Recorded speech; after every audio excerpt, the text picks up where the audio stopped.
அனைவருக்கும் வணக்கம். விஜய் அவர்கள் சிஎம்ஆ பதவியேற்ற முதல் நாளே வந்த ஒரு பேரிடி அப்படின்னு சொல்லலாம். ஒட்டுமொத்த விவாதங்களும் இதை பற்றி தான் பேசுறாங்க.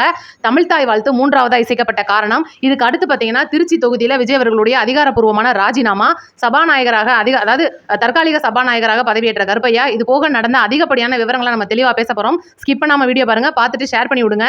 இன்னைக்கு ஒரு அரசியல் மரபையை மாத்திட்டாரு. அந்த மரபு அப்படின்றது ரொம்ப மோசமாய் போச்சு. தமிழ் மரபை கெடுத்துட்டாங்க. இன்னைக்கு தமிழக வெற்றி கழகத்தின் தலைவராக இருக்க விஜய் அவர்கள் முதல்வராக பதவியேற்ற உடனே தமிழ்நாட்டோட அரசியலோட மரபை மாத்திட்டாருன்னு சொல்லிட்டு இன்னைக்கு எல்லா விதமான விவாதங்களும் சொல்றாங்க. இதுக்கு முன்னாடி நான் ஒரு சின்ன ரெக்வஸ்டா நிறைய பேர்த்திட்ட சொல்ல வேண்டிய விஷயத்த நான் சொல்லிடுறேன். இன்னைக்கு உண்மையிலே அந்த ஒரு வந்தே மாதரம் பாடல் இசைக்கப்பட்டது ஒட்டுமொத்த ஒரு தமிழனா பார்க்கும்போது கண்டிப்பா கோபம் வரும்.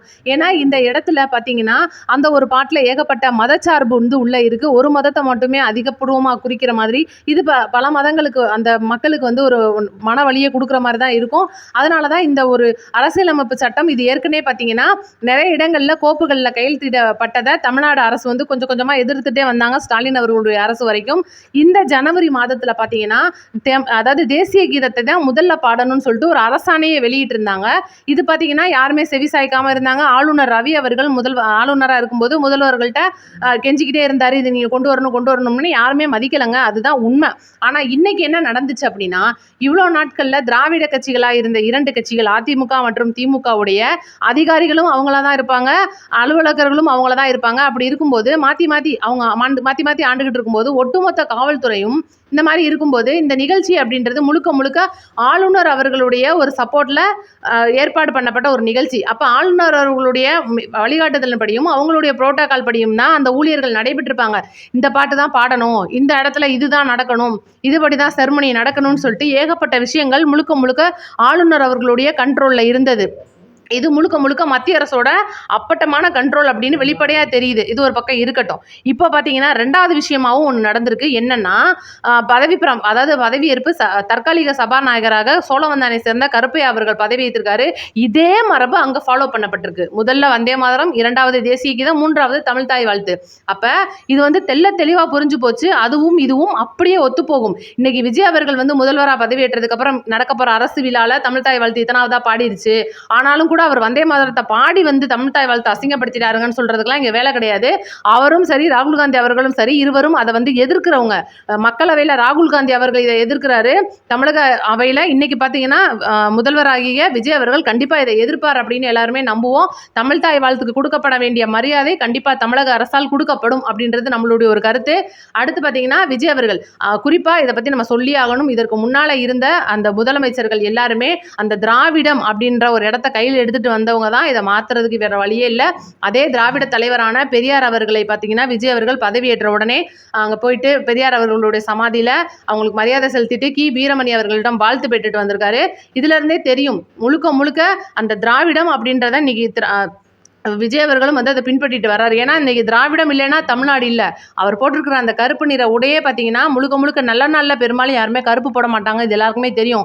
ஆனால் திராவிடத்தில் இருக்கிற இந்த ஒரு தமிழ்நாடு என்னைக்குமே மாறக்கூடாது, எல்லா மக்களுக்கும் எல்லாமே சரிசமமாக கிடைக்கணும் அப்படின்றதுல விஜய் அவர்கள் தெளிவாக இருக்கிறார் அப்படின்றதும் ஒரு முதல் காரணமாக இருக்கு. இது போக பார்த்தீங்கன்னா இப்போ அவங்கள்ட்ட வாழ்த்து பெற்ற கையோட சபாநாயகர் மறுபடியும் ஆளுநர் போய் சபாநாயகர் பதவியேற்றலாம் வந்ததுக்கு அப்புறமா இன்னொரு விஷயமும் நடந்திருக்கு. திருச்சியோட தொகுதியை ராஜினாமா பண்ணியிருக்காரு. 2வது தொகுதி அப்படின்றத ஒரு முதலமைச்சர் கையில் வச்சுக்க முடியாது. ஒரு ஆளுக்கு ஒரு தொகுதி அப்படின்ற அடிப்படையில் 14 நாளுக்குள்ள இன்னொரு தொகுதியை ரிசைன் பண்ணணும் அப்படின்றனால பெரம்பூர் தொகுதி விஜய் அவர்களுடைய பக்கத்து தொகுதி, சொந்த தொகுதி, டக்குன்னு மக்கள்கிட்ட போய் எதனா பேசலாம், பார்க்கலாம், அவங்களுக்கு தொகுதிக்கு என்ன செய்யணும்னு செய்யலாம். ஆனால் திருச்சி கிழக்கு தொகுதியை விஜய் அவர்கள் ராஜினாமா பண்ணின உடனே பார்த்தீங்கன்னா திருச்சியில் போர்க்கொடி அப்படின்றது ஒரு பாசக்கொடியாக தான் இருக்குது. முழுக்க முழுக்க விஜய் அவர்கள் எங்கள் தொகுதியில் தொடரணும், எங்கள் தொகுதியோட எம்எல்ஏவா அவர் தொடரணுன்றது எங்களுடைய ஆசைன்னு சொல்லிட்டு அந்த ஏரியா மக்கள் சில பேர் கண்ணீரே விடுறாங்க. அதெல்லாம் பார்க்கும்போது கண்டிப்பாக விஜய் அவர்கள் அவங்கள சமாதானப்படுத்துறதுக்காக திருச்சிக்கு போகிறதுக்கு ஏகப்பட்ட வாய்ப்புகள் இருக்குது அப்படின்றது ஒரு தகவல். அடுத்து பார்த்தீங்கன்னா விஜய் அவர்களுடைய வெற்றி பேரணி, இதை நான் ஏற்கனவே ஒவ்வொரு இடத்துலையுமே சொல்லிட்டு வந்திருக்கேன். விஜய் அவர்கள் மதுரை பாரப்பத்தி மாநாட்டில் நம்மளுடைய அரசு அமைஞ்சதுக்கு அப்புறமா நான் கண்டிப்பாக மக்களுக்கு நல்லது சொல்கிற விதமாக இதே மதுரையில் நம்மளுடைய ஒரு விழாவை கொண்டாடுவோம்னு சொல்லியிருப்பாரு. இது அவருடைய ஒரு வாக்குறுதி. ஆனால் பார்த்தீங்கன்னா இப்போ திருச்சி சிறுகனூரில் விஜய் அவர்களுடைய ஒரு வெற்றி பேரணியை நடத்தலாம்னு சொல்லிட்டு ஒரு முடிவு பண்ணியிருக்கிறதா சிடிஆர் நிர்மல்குமார் அவர்கள் பேசிகிட்டு இருக்காரு. ஆனால் சிடிஆர் நிர்மல்குமார் அவர்கள் இதை விஜய் அவர்களுக்கு ஞாபகப்படுத்தியிருக்காரு. தலைவரே, நம்ம வந்துட்டு மதுரையில் வெற்றி பேரணியை கொண்டாடுறோம்னு சொல்லிட்டு, ஏன்னா அங்கே மதுரையில் கொடிக்கம்பம் விழுந்தது எல்லாருக்குமே ஞாபகம் இருக்குன்னு நினைக்கிறேன். இன்ன வரைக்கும் அந்த கொடிக்கம்பம் அப்படின்றது ஏற்றப்படாமல் இருக்குது. அந்த ஒரு நிகழ்வை நடத்துறதுக்காகவும் வெற்றி மாநாடாக நடத்துறதுக்காகவும் விஜய் அவர்கள் மதுரையை தேர்ந்தெடுக்கணும் அப்படின்றது எல்லா மதுரைவாசிகளுடைய ஒரு கருத்தாக இருக்குது. இந்த ஒரு டைமில் திருச்சிக்கு போயிட்டு அவங்க அந்த மக்களிடையே நன்றி சொல்லிட்டு, அதுவும் விஜய் அவர்களுடைய தொகுதியாகவே தொடரும். இந்த தொகுதியில் சகாயம் IAS அவர்களை வேட்பாளர்கள் நிறுத்த போறேன்னு சொல்லிட்டு ஒரு மிகப்பெரிய ஒரு நல்ல விஷயத்த சொல்லியிருக்காரு. உண்மையிலே சகாயம் IAS அவர்கள் நேர்மை தவறாத ஒரு அதிகாரியாக இருந்தவர். ஏகப்பட்ட குற்ற வழக்குகளை கண்டுபிடிச்சு அவங்களுக்கு தண்டனையும் வாங்கி கொடுத்துருக்குற. அதனால பார்த்தீங்கன்னா அவரோட குடும்பத்துக்கு ஏகப்பட்ட பிரச்சனை. அவர் கூட நிறைய இடங்கள்ல நிறைய சேனல்ஸ்ல எல்லாம் ப்ரெஸ் மீட் கொடுத்துருப்பாரு. உண்மையிலே அவரோட கதையெல்லாம் கேட்கும்போது நமக்கே கண்ணீர் வரும். அந்த மாதிரி நேர்மை தகராறு அதிகாரி அப்படின்றது திருச்சி கிழக்கு தொகுதிக்கு வேட்பாளராக வரப்போறாரு, எம்எல்ஏவாக ஆக போறாரு அப்படின்றது அந்த மக்கள் பார்த்துக்குவாங்க. நம்ம ஒன்றும் அதை வந்து தலையிடவே தேவையில்லை. மக்கள் தெளிவாக இருக்காங்க. இப்போ பார்த்தீங்கன்னா விஜய் அவர்களுக்கு இந்த ஒரு தமிழ்த்தாய் வாழ்த்து 3ஆவதாக இசைக்கப்பட்டதுக்கு ஏகப்பட்ட கண்டனங்கள். ஃபஸ்ட்டு பார்த்தீங்கன்னா ஸ்டாலின் அவர்கள், CPMலேருந்து சண்முகம் அவர்கள், இப்போ பார்த்தீங்கன்னா விடுதலை சிறுத்தை கட்சியோட திருமாவளவன் அவர்கள், இன்னும் நிறையா பேர் அடுக்கிக்கிட்டே போகலாம். இவங்களுக்கு எல்லாருக்குமே நான் சொல்லிடுறேன், தலைவர்களே, இதுக்கு முன்னாள் தலைவர்களே நல்லா கேட்டுக்கங்க. ஒரு நிகழ்ச்சிகள்லாம் வந்து அதாவது துணை முதல்வராக இருந்த உதயநிதி அவர்கள் அப்படியே பப்பன்னு ஒளரிட்டு அதுக்கு மைக்கெல்லாம் சரியில்லைன்னு சொல்லிட்டு நடந்த கதையும் இந்த தமிழ்நாட்டில் இருக்குது. இது போக பார்த்தீங்கன்னா 2018 நம்மளுடைய எடப்பாடி அவர்களுடைய ஆட்சியின் போது ஒருத்தர் மடாதிபதியாக இருந்த அதாவது இளைஞர் மடாதிபதியாக இருந்தவர் தமிழ் தாய் வாழ்த்தின் போது நல்லா கால் மேலே கால் போட்டு வச்சுட்டு மரியாதை கொடுக்கலன்றதை நீங்கள் கேட்கலாம் அப்படின்ற கம்ப்ளைண்ட்டும் உங்கள் மேலே இருக்குது. இன்னும் பார்த்தீங்கன்னா எல்முருகன் அவர்களுடைய, அதாவது ஒரு பாஜக நிகழ்ச்சியின் போது எல்முருகன் தலைமையில் அந்த விழா நடக்கும்போது, அரசு விழாவாக நடக்கும்போது திராவிட நல் திருநாடும்னு தமிழ் தாய் வாழ்த்தில் வர்ற இடமே வந்து கட்டாய் போயிட்டு, அதுக்கும் அவங்க என்ன விளக்கம் கொடுத்துருக்காங்கன்னா ஸ்பீக்கர் ரிப்பேருன்ட்டு போயிருக்காங்க. அதையும் கேட்டுக்கிட்டு தான் நீங்கள் CM சீட்டில் உட்காந்துருந்தீங்க அவர்களே அப்படின்னு நான் சொல்லிக்கிறதுக்கு ரொம்ப கடமைப்பட்டிருக்கேன். இந்த மாதிரி ஏகப்பட்ட விஷயங்கள் நம்மளோட குப்பையை தோண்டினாலும் பயங்கரமாக வாடை அடிக்கும்.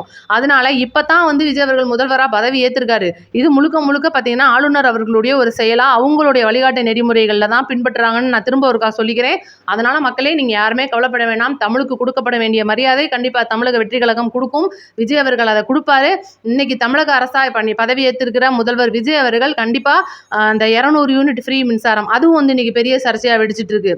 என்னன்னா தெளிவாக இருக்குது கோப்புகளில் 500 யூனிட் வரைக்கும் பயன்படுத்துகிற ஒரு வீடு அப்படின்றது கண்டிப்பாக நடுத்தர மற்றும் வறுமை கோட்டுக்கு கீழ் உள்ள வீடு.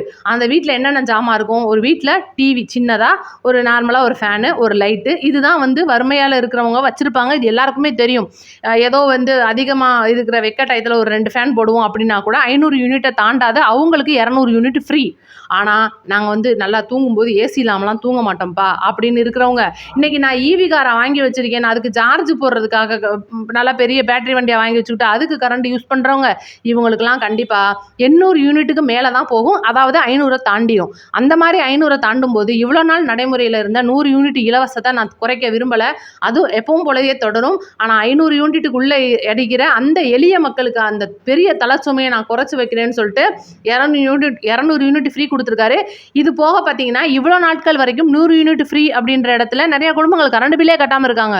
அது போக பார்த்தீங்கன்னா 150 110 தொட்டா கூட கட்டிட்டு இருக்கிறவங்களும் இருக்காங்க. ஆனால் இன்னைக்கு அந்த 200 யூனிட் ஃப்ரீ அப்படின்றனால ஏகப்பட்ட குடும்பங்கள் அந்த ஒரு மின் கட்டணம் அப்படின்றதுலேருந்து விலகி இருப்பாங்க. அது அவங்களுக்கு ஒரு மிகப்பெரிய சுமையை குறைக்கிற மாதிரி இருக்கும் அப்படின்றது நம்மளுடைய கருத்து. அது போக தமிழக அரசு இன்னைக்கு பார்த்தீங்கன்னா 65 போதை ஒழிப்பு தனிப்படை அப்படின்றத அமைச்சிருக்காங்க. கண்டிப்பாக இனிமேல் இளைஞர்கள் வந்து அந்த போதைக்கு போகிறத தடுக்கப்படும். ஒட்டுமொத்த இளைஞர்களும் இன்னைக்கு தமிழ்நாட்டின் முதுகெலும்பாக திகழ்ந்துக்கிட்டு இருக்கிற இளைஞர்களுக்கு கண்டிப்பாக இது ஒரு திட்டம் முக்கியமாக தேவை.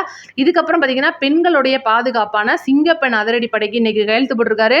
இனி அடுத்தடுத்து அப்படியே படிப்படியாக நடைமுறையாகும். இனி எந்த ஒரு இருட்டான பகுதி அப்படின்றதும் இருக்காத ஒரு நிலைமை. பெண்களுக்கு பார்த்தீங்கன்னா அந்த பேனிக் பட்டன் நிலைமை, சானிட்டரி பேடு, இது எல்லாமே வந்து பெண்களுக்கான முக்கியத்துவத்தில் கொண்டு வர போகிறாங்க. அடுத்து அன்னபூரணி திட்டம், இந்த மாதிரி வரிசையாக ஒவ்வொரு திட்டமாக இருக்குது. மக்களே, தயவு செய்து கொஞ்ச நேரம் அவகாசம் பொறுங்க. இந்த முன்னாள் இருந்த அரசுகள் இதெல்லாம் இருக்கிற தலைவர்கள் கண்டிப்பாக பிரச்சனையை குழப்பிக்கிட்டு தான் இருப்பாங்க. உங்களை போட்டு நல்ல தலைவரை நம்ம தேர்ந்தெடுத்திருக்கோம், நீங்கள் யாரும் கவலைப்படாதீங்க, இனிமே தான் இருக்குது ஆட்டம் ஆரம்பம்ன்ற மாதிரி. ஏன்னா நான் பழைய வீடியோகளில் நிறைய இடத்துல சொல்லியிருக்கேன், எதிர்க்கட்சி தலைவராக ஸ்டாலின் அவர்கள் சிறப்பாக செயல்படுவார் அப்படின்றது. ஆனால் பார்த்தீங்கன்னா இப்போதைக்கு வந்து பார்த்தீங்கன்னா, சட்டசபைக்குள்ள அவருக்கு போறதுக்கு வேலை இல்ல அப்படின்றது ஒரு உண்மை. இது போக அவங்களுடைய ஒரு ஒரு எம்எல்ஏவ ரிசைன் பண்ண வச்சுட்டு, அங்க அவர்களை நிக்க வச்சு ஜெயிக்க வைக்க போறேன்றதெல்லாம் பல கருத்து வந்துட்டுருக்கு. ஒரு ஓட்டுல தோத்தா திருப்பத்தூர் அந்த தொகுதியில பார்த்தீங்கன்னா, பெரியசாமி அவர்கள் ஒரு ஓட்டுல தோத்து போயிருப்பாரு. இதுக்காக பார்த்தீங்கன்னா, திமுக சார்புல இருந்தே உச்சநீதிமன்றத்துல ஒரு வழக்கு தொடர்ந்திருந்தாங்க. அங்கருந்து உயர்நீதிமன்ற நீதிபதி அவர்கள் தலையில கொட்டி, "என்னப்பா இந்த பிரச்சனைன்னு?" சொல்லி கேட்கும்போது, அப்படியே படுத்துட்டாங்க. கேஸ மட்டும் போட்டுட்டு இங்கிட்டு போய் வீட்ல படுத்துட்டாங்க.